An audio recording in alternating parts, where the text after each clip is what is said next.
Welcome to the Yellow Spider Media Business Spotlight podcast, a chance for business owners to discuss what they do and what makes them special. Today's guests are Phil Clerkin, Financial Planner and Director at Libertas Wealth Management, and Olivia Stefanino, author and creator of the Money Types Emotional Profiling System. Today we have the pleasure of two guests on the Business Spotlight podcast, so welcome Phil and welcome Olivia. It's a pleasure. It's exciting to be here. Looking forward to seeing what unravels. Yeah, thanks for having us on. Today's topic is expensive mistakes that business owners make when it comes to money. So I'm going to hazard a guess and say I do one, if not all of them. What I'm guessing a good starting point will be is people focusing entirely on the business without considering future options, pensions, retirement funds, things like that. Am I right? So in my experience, people really back themselves and they put all the money that they have in growing their business, getting it bigger, better, more exciting. And then they have 101 ideas, and actually thinking about their future isn't really one of them, because they just put all of their energy, their kind of passion, their excitement into making their business bigger, better, brighter, particularly if they've got new ideas, disrupting sort of industries, etc.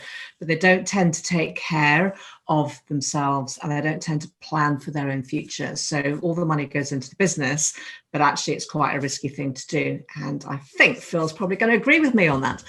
Absolutely. Yeah, I would. And I think it's what I see more than anything else is that when people step back a little bit from the business, and there's a common phrase, working on the business as opposed to in the business. When you take that step back and you get a high level overview of what you're actually doing, it enables you to visualize things much better and actually have more fun with it. But it's making sure that you've got a good idea of how that business is actually serving you and what it is that you want to get out of it. And also often the reasons that you started it in the first place. Everyone goes into building a business on the basis that it's going to be successful. But I guess as we've seen, particularly over the last 12 months, that's not always the case. Things can happen that are out of your control, and then all of your savings, all of your work that you've put in becomes obsolete, I suppose. Yeah, I think that's kind of the danger, isn't it? That there are things that are coming along that we're not expecting. So if you put all of your eggs in that one basket, it's a bit scary. And I think there's certainly discussion now of some people having to delay their retirement because they're not going to have enough money in their sort of pension pot piggy bank.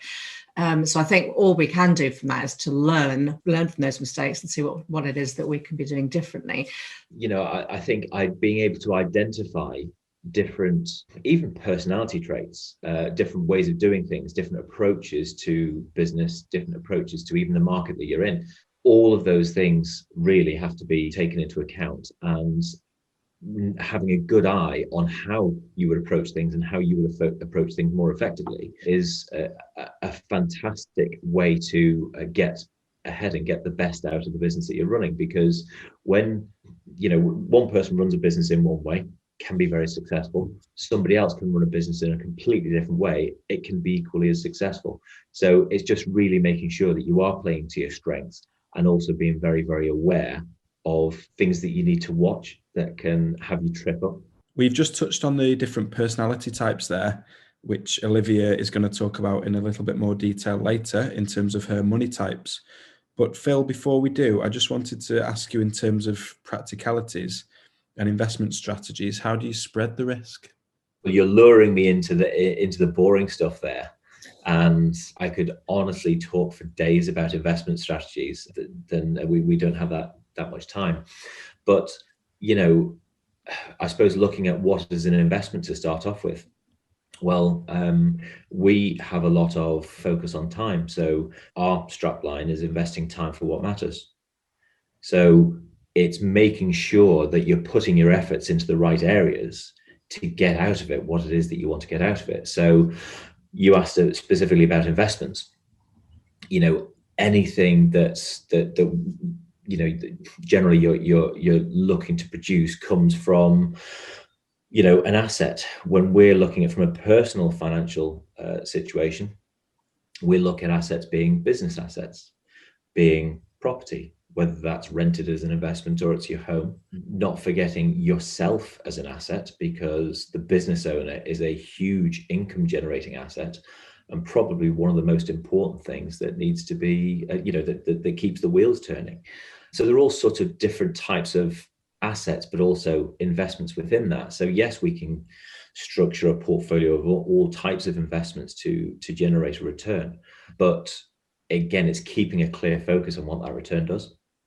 A lot of business owners and small business owners like us, we're looking at the purpose of that business and how it serves us. So, we probably, I'm not sure about you, probably not looking at, being at the behest of shareholders. We're looking to serve a community. We're looking to serve a group of people. We're looking to or certainly I'm looking to have fun and enjoy the business that we're doing the right thing, and making sure that there's real value provided by the people that use us. I really want to add into that if I can as well, because I think you're so right about fun.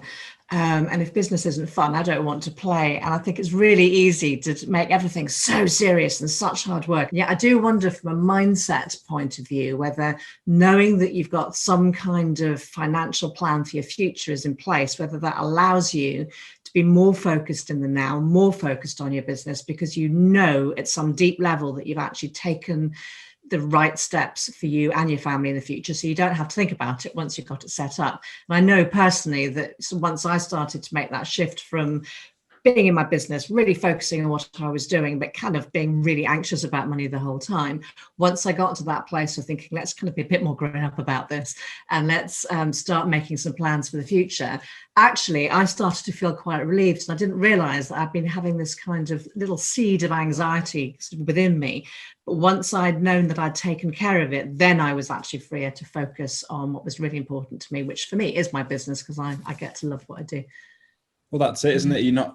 Although you're providing the less interesting portfolios and investment advice, you're also providing financial peace of mind, aren't you? And taking a massive weight off people's shoulders. Yeah. People are always amazed when when let's say they come and have a discussion with me for the first time. And I think Olivia's had some experience of this as well throughout her career. And it's, with financial services, it's all about growth and returns, and that's a very, very important metric to keep on, because it lets you know how you're doing. People want to make sure that they're doing okay.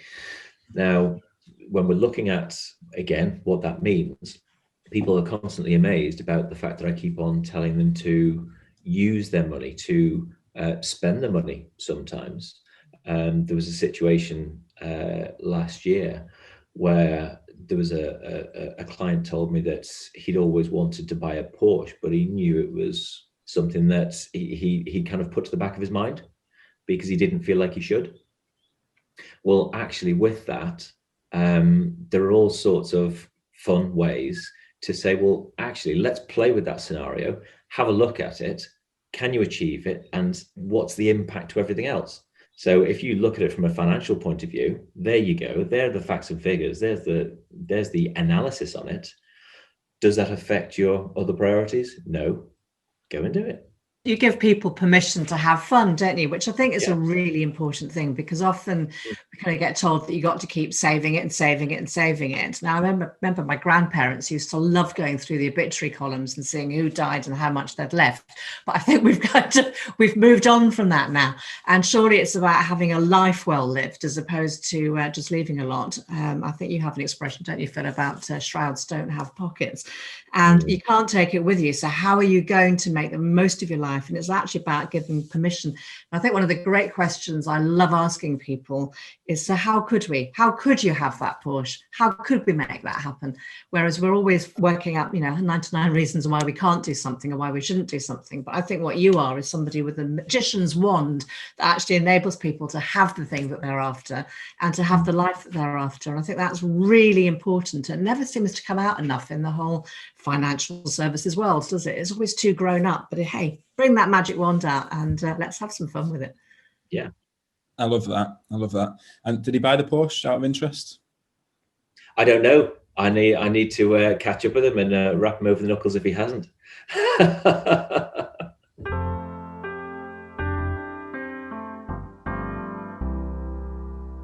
So Olivia, let's move on to your money types now and your emotional profiling system. People obviously have a different way of doing things. People have different priorities. Does a better understanding of what makes people tick help them in the long run? Yeah, it's a great point. And we all have a different attitude. And, in my system, we've got sort of 6 types. You've got the pharaoh that likes to be the leader and say how things are going to be around here, which is great. If there was extra corn, then what they would do is they would store that, even if the people were all saying, we want donuts now. So that's kind of cool. The magicians are the ones who are kind of high visionary. They're the ones who want to have those businesses, lots and lots of ideas. They're not always great at finishing things off, but they're great at having loads of ideas and making them kind of start. The jokers in the system, they're the ones who are great at connecting people with people and people with ideas. They're the ones that want to get out there and to connect everything and make it happen, but make it happen in a fun way. We have the angels who want to help everyone and to nurture everyone, often leave themselves out. We have the architects who love a system and process. They're often very focused on the detail, but miss the bigger picture. And we also have the prisoners who can feel quite stuck, who can feel that whatever they do isn't going to make any difference to them. We all have our talents and our gifts that come from that, but we also all have a shadow side as well, which can really trip us up and can really trip us up when it comes to making money, to planning for our futures. For example, the pharaoh can feel that it knows best and doesn't want to take advice from anybody else. The magician, as we can see, the business owners, they're often the ones that will keep backing themselves rather than actually spreading that risk. The jokers, they're the ones that will spend it all for today, because you've got to live for today, right? But they don't necessarily plan for tomorrow's today. The angels tend to give it all to everyone else because they really need help. They're the ones who will often even help charities on their credit cards without realizing how much it's costing them in that extra interest. The architects, well, they probably do have a good plan, but often they don't get to live in exactly the same way that Phil was telling us about. They don't necessarily get to go and have the life they could have with all the things that they've kind of done without or saved or kind of grown as the time's gone on. So maybe they're the ones that struggle to get that push. And the prisoners in their shadow side, that actually is kind of an interesting one. But often it's only when they go, enough already, things need to change, that they start to get out of that and to see the light of that. So we all have the gifts and talents. If we use them, we can make a lot more money. And then it's about what we do with that money. But if we're being sabotaged by our shadow side and we don't know it, it can cost us really, really dear.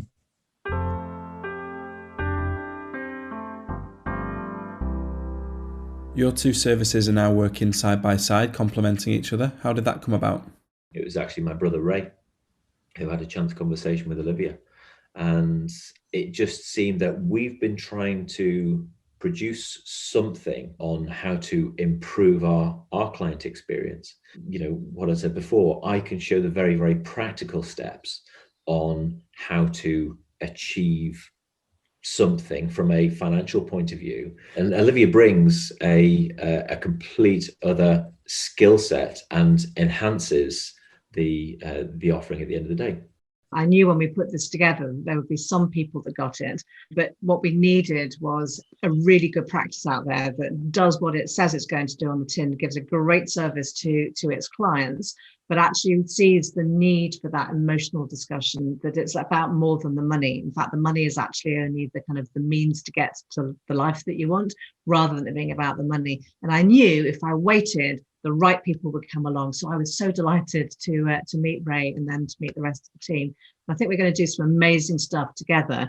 And also that brings in sort of my husband who I work with as well, Simon, and in Life and Money. And there's a whole kind of, I think we're at the seed point here, aren't we? We're at a seed where things are going to grow. And I'm really excited by where this could lead. Because as I said before, I think we need to get a conversation about money out there that hasn't been happening so far. It needs to be an everyday thing. And you know what? In Britain, it's always we don't talk about that. It's one of the last taboos, isn't it? Well, let's shift all that. Let's change that. Let's create not a revolution, but an evolution. It's time. Yeah, fabulous. And if anybody wants to hear more about what both of you do, can you give us some contact details, please? My website is very originally called oliviastefanino.com. You can go there and you can find out your primary money type as well, to find out whether you're a pharaoh or a magician or whatever it is. And then you get some follow-up information as well, which will help you understand more about what makes you tick and how to play to your strengths. So oliviastefanino.com. And with me, I'm director at Libertas, website www.libertaswm.co.uk. And you can contact any one of the team there on 01925 320 655. Phil, Olivia, thank you so much. It's been an absolute pleasure. Thank you. I have to say, John, you make this remarkably easy. So thank you for that. Big time. No, I really enjoyed that. Thanks for listening to the Yellow Spider Media Business Spotlight podcast. If you'd like to be a guest on the show, please get in touch at www.yellowspidermedia.com.